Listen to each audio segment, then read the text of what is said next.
So I was at a church recently, and this church had not done a sound check for 8 years. And I don't know, maybe some of you are doing a sound check, but it's really not a sound check. Many times I'll ask in a class, how many people here do a sound check? And all these hands go up, and I say, is it really a sound check or is it a rehearsal? And the hands go back down. Because a sound check is basically for the sound person to set the gains properly for each input. Because if I don't have proper gains, we're talking about the gain structure class, you need to have those things optimized so it's not too hot or too cold. Otherwise, you stand no chance of getting a right mix, a good mix.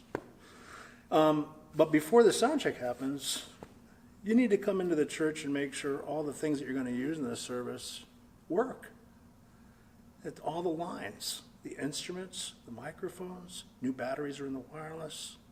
Maybe even check the drum heads. Some churches I've been in, the drum heads haven't been changed since the Civil War.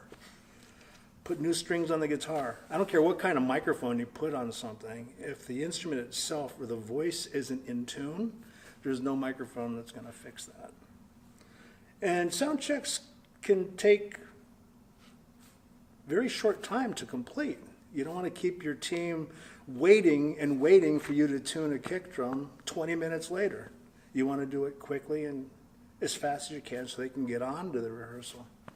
And the line check will assure that your sound check might go without a hitch. I know. You just checked the thing 10 minutes ago and it worked, but now it's not working. But at least it reduces the potential for failure of a sound check.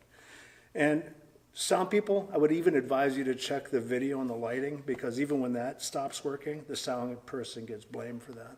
So you might want to check that stuff too.